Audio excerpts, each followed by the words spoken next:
శ్రీ గురుభ్యో నమః.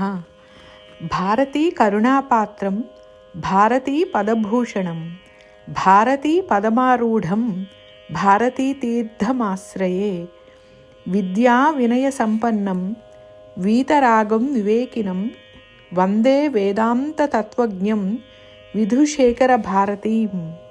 శ్రీ జగద్గురు శంకరాచార్య మహాసంస్థానం దక్షిణాంనాయ శ్రీ శృంగేరి శారదాపీఠాధీశులు శ్రీ శృంగేరి జగద్గురువులు పరమ పూజ్యశ్రీ మహాసన్నిధానం శ్రీ శ్రీ శ్రీ భారతీతీర్థ మహాస్వామివారు తత్కరకమల సంజాతులు జగద్గురువులు శ్రీ శ్రీ విధుశేఖర భారతీ స్వామివారల దివ్య అనుగ్రహ ఆశీస్సులతో.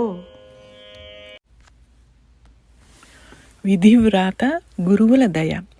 ఒకరి విధివ్రాత మీద గురువుల దయ ఎలా ఉంటుందో చెప్పే కథ ఇది. చెన్నైకి చెందిన ఒక గొప్ప భక్తునికి 4 కుమార్తెలు మరియు ఒక కుమారుడు ఉన్నారు. 15 మంది సభ్యులతో కూడిన పెద్ద ఉమ్మడి కుటుంబంలో తాను ఒక్కడే సంపాదించేవాడు కావడంతో అతను చాలా కష్టాలను ఎదుర్కొనవలసి వచ్చినది. ఇటువంటి కఠినమైన ఆర్థిక పరిస్థితిలో 4 కుమార్తెలకు వివాహం చేయాలంటే మాటలు కాదు, ఒక సాధారణ గృహస్థుడు ఎదుర్కొనే ఒత్తిడిని మనం అర్థం చేసుకొనవచ్చును.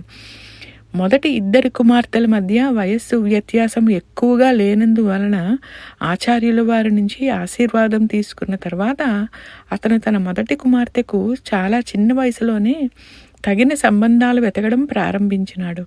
ఎన్నో ప్రయత్నాలు గట్టిగా చేసినప్పటికీ ఏదీ ముందుకు సాగలేదు. చూస్తూ ఉండగానే సంవత్సరాలు గడిచిపోయినాయి. మరియు ఆందోళన చెందిన భక్తుడు శృంగేరి వెళ్ళి తన చింతలన్నిటినీ జ్యేష్ఠ మహాసన్నిధానం వారి పాదపద్మముల వద్ద ఉంచినాడు. బాగా నిష్ణాతులైన వేద పండితుని మార్గదర్శకత్వంలో తన ఇంట్లో 48 రోజులు చండీ పారాయణ చేయమని ఆచార్యుల వారు అతనికి సలహా ఇచ్చినారు. మరియు తన కుమార్తె వివాహం త్వరలోనే నిశ్చయమవుతుందని హామీ కూడా ఇచ్చినారు. ఇప్పుడు సంఘటనలు ఎలా మలుపు తిరిగిందో చూడండి.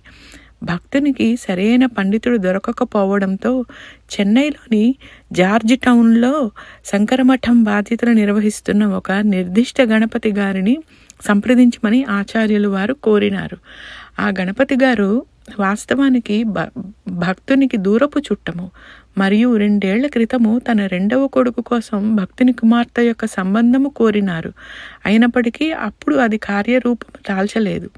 భక్తుడు కూడా చెన్నైలో ఉన్నందున గణపతి గారు వెంటనే అంగీకరించి చండీ పారాయణ చేయడం ప్రారంభించినారు. చాలా రోజులు గడిచినాయి మరియు గణపతి గారు అకస్మాత్తుగా పెళ్లి సంబంధం చర్చలను మళ్ళీ ముందుకు తీసుకొచ్చినారు. ఈసారి ఆచార్యుల వారి అనుగ్రహంతో చర్చలు సజావుగా సాగినాయి. చండీ పారాయణ సంపూర్ణం అయ్యే లోపునే ఆమె వివాహం కూడా నిశ్చయమైనది. ఇందులో గమనించవలసిన అంశములు: చెన్నైలో నిష్ణాతులైన వేద పండితులు ఎందరో ఉన్నారు మరియు ఆచార్యులు వారు ఎవరినైనా సూచింపబడి ఉండవచ్చును. అయినప్పటికీ ఆయన గణపతి గారిని ఎందుకు సూచించినట్లు? సంక్లిష్టమైన విధివ్రాతలోని గురువుల దయ ఉంటే దైవశక్తి ఎలా ప్రసరిస్తుందో చెప్పడానికి ఆచార్యుల వారే ఒక సజీవ ఉదాహరణ. శ్రీ గురో పాహిమాం, పరమదయాళో పాహిమాం, శృంగేరి జగద్గురో పాహిమాం, శ్రీ భారతీతీర్థ పాహిమాం, శ్రీ విధుశేఖర భారతీ పాహిమాం, దాసోహం శృంగగిరినాథ, సర్వం శ్రీ గురుచరణారవిందార్పణమస్తు.